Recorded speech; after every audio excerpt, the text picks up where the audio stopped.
Welcome to Healing Step to Wellness. I'm Dr. J. I'm May. You're a trusted guide to whole person health, one step and one bite at a time. Today, we have the honor to have Dr. Paul Mee with us. Wow, I have been waiting for this moment for several months. I'm so happy, so grateful that he finally say yes. Okay, Paul, before we start, can you give us a brief introduction of yourself? What you're doing, what type of research, anything like that? Any background for us? Yes, nice to meet you, everyone. I'm Paul Min. I work in Mayo Clinic. I'm a neuroscientist. I usually scan brains and figure out how aging happens and how to early detect dementia so we can do an early intervention. So my job is to see the brain and how it functions. I majored that for a long time. It's kind of scary. Can you tell us how you scan it with your eyes? we scan it with a machine. Oh, we okay. call it MRI machine, Okay. magnetic resonance imaging. And then another machine we use is PET, positron emission tomography. The MRI can measure the anatomy, like taking a picture, a screenshot, whether the shape of the brain is looking healthy. And the PET can measure the molecule function of the brain and see if the function is doing good in the brain too. So we call that non-invasive imaging. Yeah.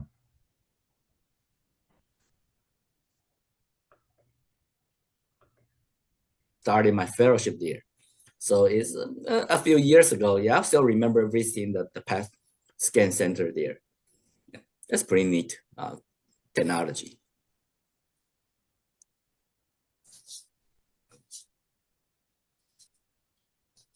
I think we lost. Yes. Yeah, sorry. I think the connection was... Yeah, the connection was it's okay. So let's talk about breathing today. That's our main topic, breathing. Well, let's start with what inspired you to explore breathing practice as part of a healthy lifestyle. Yes, when I was like right after college, 24, 25, I was continuously doing my study and I was always feeling tired and couldn't focus well. So that's how its life is. It wasn't nothing special. So one of my friend recommended to do breathing practice. It's called Seokmunho program. And I just went there and instantly I felt fatigue going away. That day, for a few days at least, I can focus better. So it was very fascinating, and that's how I started it. Yes. Yeah. So let's take a step back. Can you explain what Sukun is and the whole breathing technique? Yeah, Seokmunho program is a program you kind of find your centerness in your lower belly and focus on there and do a low abdominal breathing. And then by learning how to find the centerness and how to do a deep, slow, and fine breathing, you kind of slowly tap into your body, emotion, and spiritual and achieve harmony. And eventually it's bringing in the balance of more deeper meaning, finding more deeper meaning, and like a divine harmony. Yes. So Paul, would you please help us dive even deeper about what does the Sokman practice look like? And, so we can all understand this, like it's a yoga practice. Yeah, so it has multiple sub-programs in it. So when you join in, you do the warm-up exercise first, like relaxing, stretching your body. That's about 7 minutes. And then you do a program called Hengong. It's putting postures, making postures.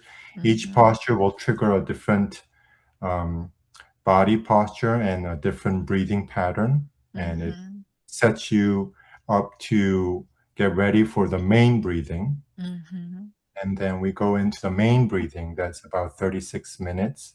And main breathing, there's multiple levels. So every level has a different task. Level 1 is centering yourself and finding the tanjan. Tanjan is an energy center in your lower belly at the Seokbun point. So usually they put a fingertip at the Seokbun point and gently focus on there. And then finally do a recovery exercise, recovery stretching. So they do a recovery stretching afterwards. So that's the full program. And it's a very beautiful program, easy to do. But once you do it, it really taps into your mind and body and wholeness. So yeah, that's the program. Yeah. It sounds very interesting. What is the background? What is the history of this program? So the history is that it came out in South Korea, yes, and there is a long background of tanjan breathing in Asia, like I think in China it's called tianjan, and then in Korea it's called tanjan. But it's a lost history. We knew about it, but the continuum is kind of lost. It's just a legendary breathing. And then 38 years ago, Hanjo Handang kind of published the book of this practice, and then it kind of reestablished itself in a brand new form. So that's kind of the history of Seokmun Ho program. Well, before I really have some understanding about this program, and Dr. J and I dive into your first level class, and with everybody in the nicer community at Assisi High to get a feeling of that breathing technique. It quite different from what I envisioned. So yeah, so would you be able to guide our audience to understand that what does it look like when they go practice in the beginning? What does it take? Does that require any physical limit, strength in order to do that? Is that for everybody? Yeah, breathing is for everyone. Breathing is something embedded in us that we already know. When a person is a baby, if you see them breathe, they automatically do lower belly breathing. Look at a newborn baby. They do a slow lower belly breathing, and then as we age, we kind of the modernization and the busyness make the sympathetic and parasympathetic balance unbalanced, and eventually we start to the breathing goes up. We call that going up, and eventually happens in the chest. Then you become short-breathed, and then you don't have the full capacity of the natural breathing. So we're kind of recovering back by centering yourself at the Seokbun Danjan, and then naturally lowering down the breathing. So it starts with a gentle exercise. So anybody can join, especially me. I didn't like any exercise, and then I only wanted something very easy and comfortable and effective. And this program provides, with a very short period of time, because the breathing is so fundamental, it affects your not only oxygenation, but the cardio function, but also the brain function too. So it gives that natural awakening of your original body's function. So anybody can do it. They can join in. First time, I just fell asleep a lot during breathing. Because the first step, level 1, is not only centering your tanjan, but it's learn how to relax. Yes. Mhm. Yeah. I have been So doing a very good job about that. Yes, everybody yeah, knows. yeah. So when I first joined, I would relearn how to relax through this Mhm. program, Mhm. and that kind of make you sleepy and go kind of. But it was very easy to start. Yeah. It's So you very, just need a yoga mat, like yeah. a carpeted area, and then we have online programs to join in Mhm. person too. Mhm. Yeah. Yeah. So from what I learned, I'm not a frequent practitioner, a person to practice that, but I know that every time when I join the practice, I feel a calm and very relaxing. So my first experience at the during the group practicing Mm. was it kind of guide us through a recording and there are like 12 postures and Postures, yeah, 12 it postures, yes. and each posture lasts for 2 2 minutes, minutes. yes. And it wasn't, for the first level, it was not hard. I think it's much easier than yoga I have been through. I have to admit that. So Yeah.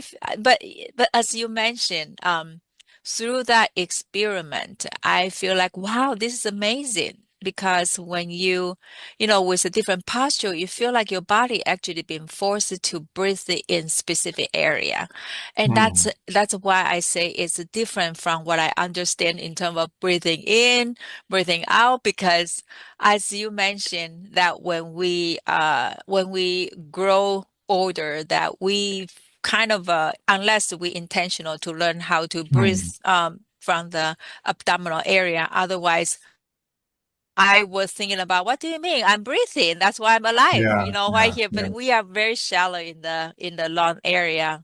And Mm. now, after several months of practice, including some other qigong practice that I have Mm. involved, I found that it is naturally that when I breathe, it be able to trigger the You can learn to do lower belly breathing and you feel the immediately, benefit. Yes, yes, yes. Yeah. immediately. So I don't need to use my brain to think, hold on, how do I tell my belly to breathe instead of the chest? Yes, yes, That's really yes, yes, amazing. yes, Yeah. yes, yes, I yeah. Yeah, also, yeah. go ahead. One Yeah. thing I do want to mention is I also see some people they have a mobility challenges. Mm. So how Mm. do you help those people to participate the breathing?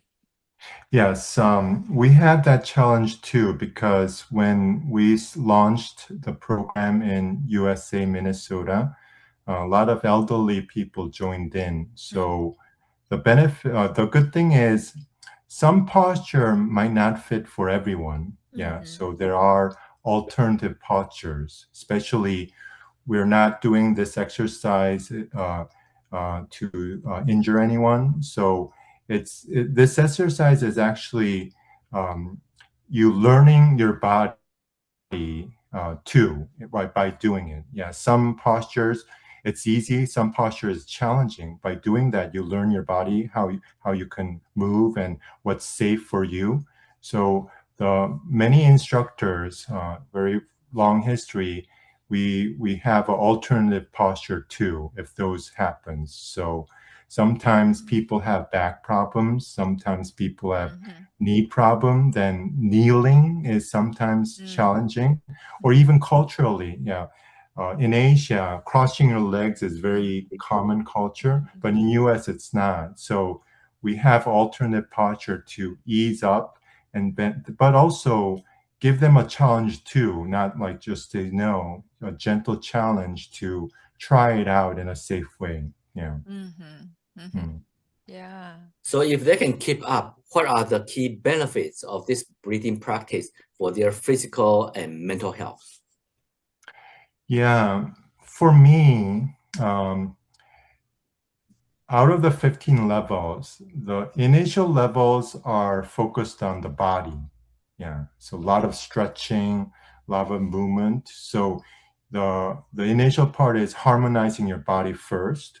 Mm-hmm. And then the next level, focusing on the emotion and energy flow. Yes. So you start to learn about how energy flows in your body, and then how emotion interact with the outside world.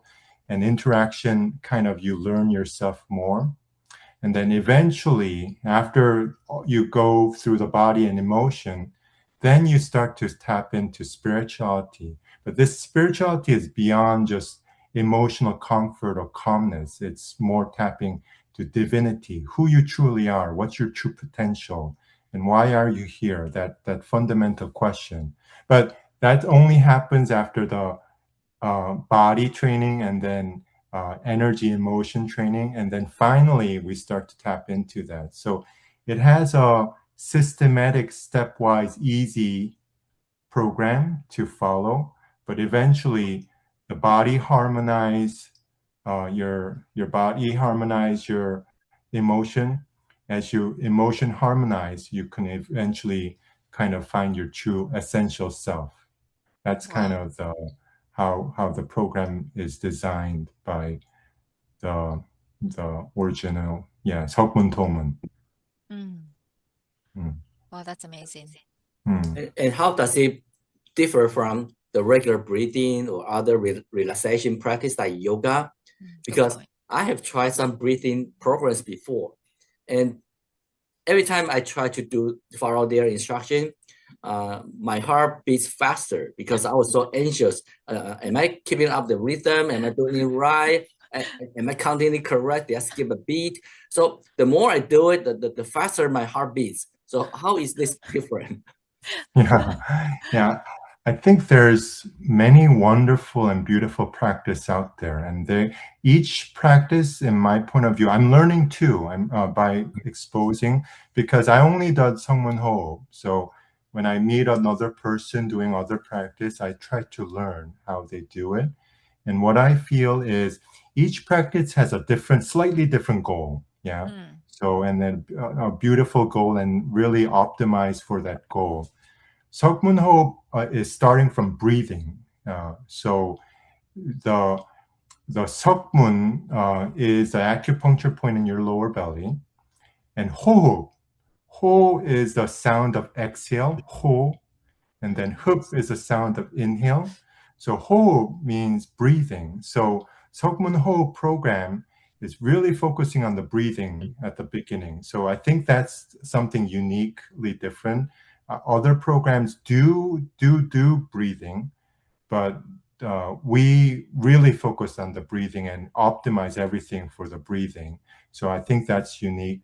Another unique thing is that you center yourself first, like you center yourself at the Seokmun point by grounding that centerness, and that takes like 6 to 1 year, like level 1. So it's a very stable process. But once you center yourself and find your original breathing, you can fundamentally change yourself because you have the power of that breathing. So I think those are the unique things. And then the third unique thing I liked is, after a while of a practice, it gets boring. And more than people, yeah, like, could not handle boring stuff. So the beauty, I think, I liked it. That's why I personally kept on to it, is it has different levels. Mm. So by the time you're like so used to it and gets a little bit yeah, like oh, I mastered this level, then there's another level that's interesting, and then it's very step by step. So that level system was something I liked. Yeah, those three things I liked. Yeah, that seems unique than other programs. Yes. So do people have to go up to the upper level to get the benefits? No, each level has its own completeness. Yes. Yeah. So level has its own goal. So level 1 is forming the danjan, the centerness in your body, and then having your breathing happening in the Seokbun danjan. So when you complete level 1, you are almost getting close to that achievement. So each level you'll have its own benefit. Like level 2 is accumulating. Once you form the reservoir of water, then level 2 is accumulating energy at that reservoir. Then you start to able to use it more in your body. So less tiredness, you can have more strength to do more things. So each level has its goal, and it has its own benefit. So you have been very passionate about forming the communities around the health activity. So why you think the group practice is so important? Yes, in the Seokmunhoop term, the members, fellow practitioners, we call them doban. Do is like Tao, the path, the way. Yeah, yeah. And ban is a fellow friend. Yes. So we call them toban. So it's everybody's walking their own path. Yeah. So they're finding who they are, and then expressing who they are in this world and interacting in their world. So everybody's walking their path. So we call this all these members toban, meaning that it's a companion walking the path of finding who they are. So I think the beauty of that is some levels are challenging, some levels are easy. So we can learn from each other, we can encourage each other, but eventually you're finding yourself, you're finding your own way, who you are. So it's eventually individual, your own path, who you are finding, but we're walking together. So that's, I think, the benefit of a companion and fellow members. So it's a little bit easy to do. Yeah. Yeah. Yeah, that. Or I like if somebody's level 10, like you get a hope. Oh, if that person can do it, You do like it. I can do it. Yeah, That's true. something like that. Yeah. Yeah.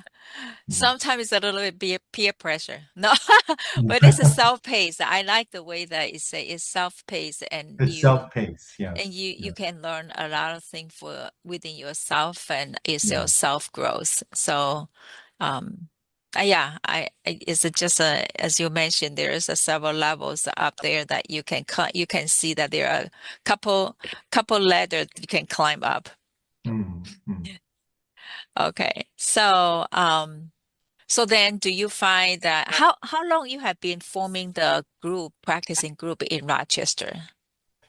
It was after COVID. Oh, yeah, like when COVID hit, I knew people needed this because I was getting less affected by COVID because of the breathing function. So when the pandemic started and then start to little temper down, I got help from the Seokmun main center to launch online program. And then, Oh. yes, that online program really made us help start during the pandemic. And then it slowly went up. So that's 5 years ago, or yeah, 2020 is a pandemic. 2020 is a yes, pandemic. yeah, Yes. 5 years ago, yes, Yeah. yeah. So how does practicing breathing together help them feel connected and supported? Yes. I think it gives encouragement to each other, especially like we're doing a practice. So let's say you're learning a single how to draw something or how to make something, but because everybody's doing the same thing, or at least had done the same thing in that level, each person has their own know-how, experience, and achievement. So everyone becomes a teacher in that level. So when we do it together, we kind of bring in hope. And when there's hope, there's positivity. When there's positivity, you can have passion to do something. So you have a dream, a kind of goal, and hope, and positivity and a passion leading on. So it has a positive cycle when those people, when common people meet up and do easy exercise, but reach to a more fundamental goal. I think that's the beauty of doing the practice together. Yeah. I think it all depends on your people there. I still had trauma from elementary school art class, how the teacher and other students look at my drawing. Yeah. But we don't judge. Because even in our practice, there's a time called checkup. So the grandmaster joins in once a month and give you feedback how your level is. So some initial people get annoyed that you're getting judged by it, but it's not really. It's objective feedback. So to encourage oneself. So we don't judge anyone. It's giving a guideline or advice how to do your own practice better. So we don't compare. The fundamental philosophy of it is do not compare with others. You find your original self by finding within, not by comparison. So don't worry about your drawings. You could be a rabbit or a turtle. Yes, you could be a rabbit or a turtle. Yes, I was a turtle for a very long time, and then I became a rabbit now. But yeah.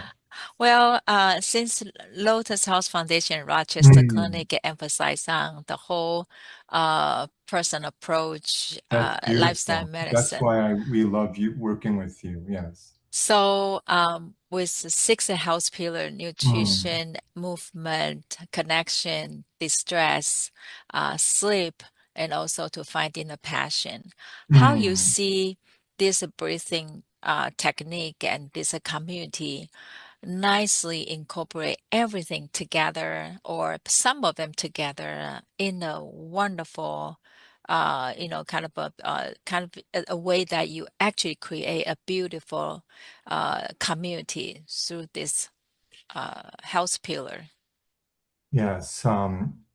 I heard about Rochester Clinic very long time ago. A lot of really, one of the members are a great fan of you too. And then Lotus Health Foundation, tapping onto those 6 pillar, I think it's hitting the core. It's very fundamental, and the effort you guys are doing is very practical and very able to make it fun. Yeah, so I think we're on the same path, the breathing practice. Although we're just doing breathing, it does eventually hit to sleeping, how you eat, how to manage stress. Yeah. So it has that harmony with breathing. And I think that fits very well in a harmonious way. So while finding those pillars in your life, breathing practice could be a very easy add-on and then a harmonious practice. And it could be done by with other practice too. So or other exercise too. So I think it fits very well, and that's why the connection with Rochester Clinic and Lotus Health Foundation and we meeting up is just meant to be. Well, I think one is you touch the sleep in the beginning, relaxation stage. You need to make sure how you find help your body to relax. So sleep, and then you form a community. Everybody work together to inspire each other. And you find your passion, why you want to do this, right? But one thing very unique is about the nutrition. Can you tell us Oh, about the nutrition part? How that get connected with our whole food plant-based nutrition concept? so that's an interesting study. I loved meat, so now I'm almost a vegan, and my relatives get surprised of when they hear, because I was only I would always crave for hot dog, and then chicken and steak, and I was a meat leader. And one interesting thing happens by this progress is, it eventually washes out all the toxin in your body. Mm-hmm. Yeah.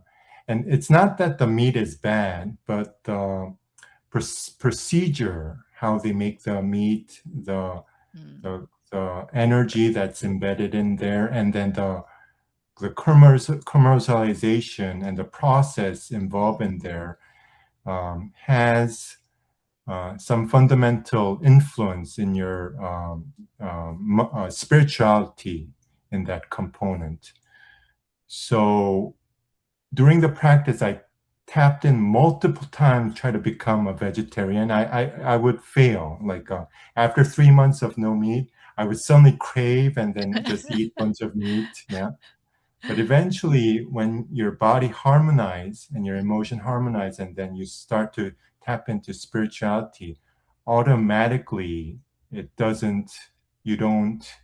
You look for a better food, or a more fundamental green source, and then the vegetables and the beans and everything already possess everything we need to do, and you slowly realize that. And then I think you were doing that too.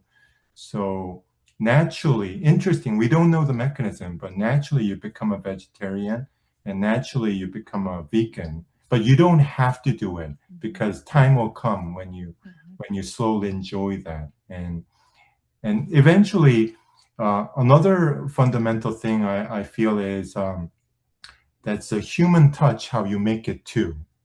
Yeah, food is not only the material being fresh, but what mind and mindset you make it. What, Right. yeah. So you really teach a lot how to make it fun and happy, and I think that taps into me too. That is also energy. So in a big picture, eating is also breathing too, because it's the external energy coming in, the earth energy comes in by eating, and then we also, in a long term, get rid of it in our body. So it's a cycle of inhale and exhale. Food is also energy too, of nutritions and earth energy coming in, and then becoming you, and then eventually waste product coming out. So that's, I think, the link, how food eating could be a component of a bigger picture of breathing. Yeah. I think that's the biggest takeaway I have today. Yeah, You can eat more and practice breathing less. Well, no, my takeaway from here is, listen, well, Paul, this is so inspiring because I believe when you prepare the food with a positive energy, with a love, you picture who are the people you are preparing the food for. And you infuse such a loving energy, positive energy, and that actually it's a healthy, become an even healthier ingredient for anybody who consume it. So another thing is you also realize that we have a pharmacy as a community garden. Yes. Now you help me look into our garden is so precious because all the volunteers, especially Dr. J, staring at every single seed and watch them grow every day. So with that intensified love, the watermelon grew from our garden definitely is sweeter than anyone else. So make sure you The medicine reserve. of love. Yes, it's a very intensified, loving watermelon and vegetables. And man will write numbers on each watermelon. We're keeping track of watermelon. And then you gave me the squash. and it was so delicious. Yeah, Yeah, we had very a soup sweet. with it. Yes, Oh yeah, great. yes, yeah, So yeah. that's very joyful. Mm, Wow, I love the food part. So this mm, really mm, mm, inspire me. mm. So Yeah. we talk about food addiction, but what I want to talk about that is you want to practice. There is a habit. You have to form the habit to practice. Mm, Uh, mm. how you encourage people? What do you have any trick for people to form this habit to practice every day or at least Yes, most days yes, of the week? Yeah. yes. That's a fundamental key function to change. In order to truly change, you have to form a habit. And we call it mind and mindset. The mindset, mind is the passion to try to do something, but the mindset is you're already doing it your daily life. That's a habit part, the system part that is embedded in you. And habit takes a while. Like anybody can do some practice for a few days, but in order to make it as a system and a habit, it takes a while. So the Seokmunho philosophy is same as breathing. Take tiny step, tiny, easy, doable step. Nothing hard. We lower our standard down and first see yourself as it is. Yeah, we don't jump right away. The whole practice start with where am I at right now, objectively, and then add on a tiny step and an easy goal. That could be just breathing. Yes, just do a lower belly breathing. Sometimes you fall asleep. Sometimes you can focus on your Seokgundanjeon. And then when you add those things, it gives you kind of a positive cycle. Oh, this is easy to do, not very challenging. Yes. And then when that positive cycle piles up, after looking back 6 months or 1 year, you definitely see a big change. But month to month, week by week, it's going to be almost, oh, this, I don't, sometimes I feel something, but sometimes I almost feel I'm going back to my old self.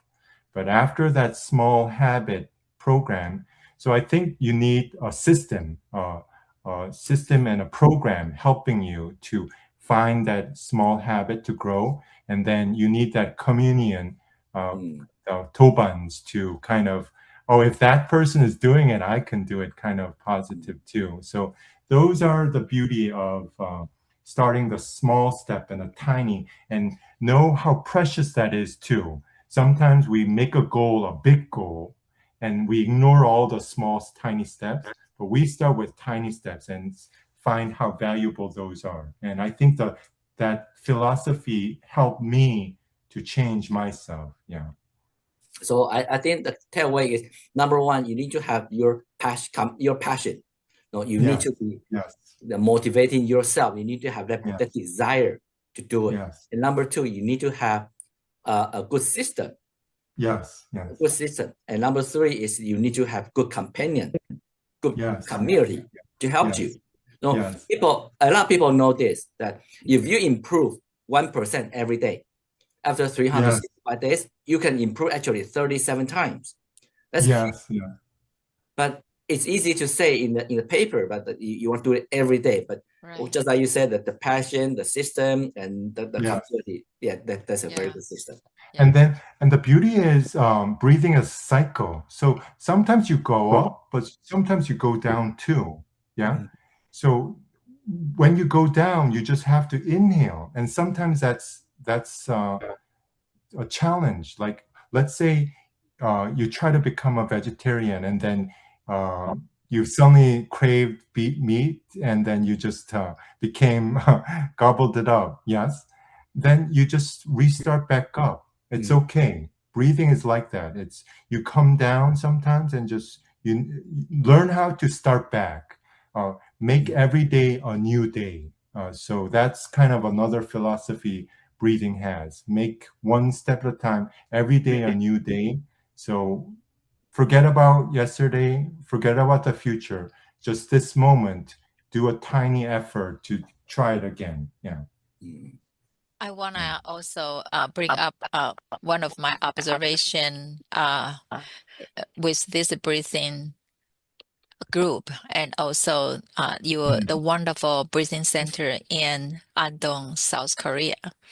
So the Grandmaster and other practitioner instructors, they have different names. They really look after every person who practiced there. And the same as in Rochester location, I know you and your team try very hard to bring that training or the practice to Rochester, to make the participant feel comfortable. And from my personal feeling, it's like, wow, somebody watch after me to correct my posture, give me some tips, and remind me of which area I can improve. This in-person connection is way far different from the internet virtual learning. I think that, even though in the past, during the pandemic time, the isolation is a way to keep everybody safe for a certain period of time, but I feel it's so precious whenever we have opportunity to hang out with a group of great people, mentor, and to be on this health journey. We take it one day at a time. Make it every day. I'm going to, recap what you say. Make it every day a new day, and don't take it for granted. You never know how long that you can have this kind of human connection that we feel very connected and truly very inspiring. So that is the tremendous value that a lot of the time it's hard to kind of translate it in language. So I wanna kudos to what your people do, and that is a great work to help this world to become a more loving environment, and to create more caring heart. That's exactly why our podcast is really emphasized at one step and one bite at a time. What changes have you seen in people who have practiced this regularly and for a period of time? So usually the first change that happens is a physical change, because you're moving your body, and respiratory has that function to in oxygenation and CO2 release. It also has a function to balance autonomic function. And then we recently understanding that it's affecting the cerebrospinal fluid flow, which is crucial for waste product. So the initial step people feel is those functions, body, you're harmonizing your body. That's initially what people feels. Yeah, so that's what I felt first. Fatigue reducing, and then having a little bit more clear mind. Those were the benefit I had. Yeah, but the benefit is a little bit different people by people. Yeah, but generally it starts from body. Yeah. So you brought up that research you just published an article last month. So do you want to get into detail some about that? Because we know the breathing is related to the sensing of carbon dioxide concentration in the brain. And how is that your breathing, now take a long breathing instead of short, shallow breath, how would that impact the brain and in terms of cognitive health, Alzheimer's, that? Good point. Yeah. We knew that breathing helps autonomic balance, and you already know about that. When you do a slow, deep breathing, it triggers a parasympathetic where you calm it down. We knew about that, but the new finding we have is breathing makes a pressure difference in your chest chamber. So within your chest, when you're doing a slow, deep breathing using your diaphragm, then the chest chamber pressure changes. And within the chest chamber, there's not only the lung, but there's also the heart. So it helps venous return, the blood coming down to the heart. When the chest chamber becomes negative pressure by that slow, deep breathing, it helps that venous return come down better. And that volume change in the brain makes the other liquid, the cerebrospinal fluid liquid, move as that change happens. And that cerebrospinal fluid is a key source to getting rid of waste product. The proteins that your brain is very active, so it produces a lot of waste product, and it has a different system than our body. It's isolated in this skull and the spine. So the CSF is a crucial component to wash it out. And breathing, we found out that the breathing is doing that. And not only that, we compared the Seokmun practitioners who not practice, and there were more than 20% difference in their CSF net flow and circulation. So that's a surprising result we found out. Yes. Because when we talk about the waste removal, we usually talk about the lymphatic system coming from the neck going up to the brain. And now your cerebrospinal fluid is coming from the back. So are they connecting with each other? Yeah, theoretically connects because lymphatic system is driven by the CSF flow. However, lymphatic system has more complex mechanism how to remove the waste product, and our study is not tapping into that yet, and did a study to really prove if the breathing practice is helping the waste product yet. But the fundamental source of what drives that waste product is the CSF flow, and we proved that part. So we have to do a step-by-step study, eventually see if the respiratory function is playing a crucial role in lymphatic and then in waste product management. Then we're working on that right now. That's exactly what we talk about, one step and one bite at a time. We start from simple practice to this high-tech research. Yes. Yeah.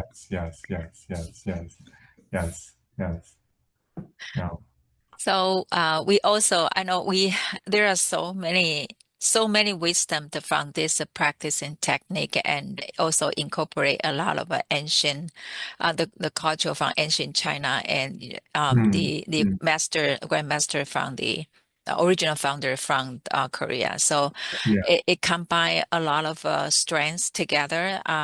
Definitely, I think maybe another episode we should dive into further, a specific component to talk more about it. I know that you also involved with the Rochester Clinic Health Foundation, the Brain Health Community Project, and that's a three-course series. So you are going to present on February's episode that is scheduled for February 17th. That's a Monday. Monday. Yes.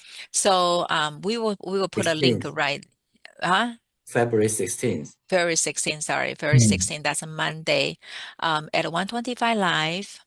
We also will have a clean food, brain food as a food sample to share. So we are so excited to And then you're going to do some breathing, program. Yes. And so you are going to present the theory, but also you're going to guide some practical practice. Yes, practice together. Yeah. Wow. So what's your dream of creating healthier community through this simple, accessible practice? Yes.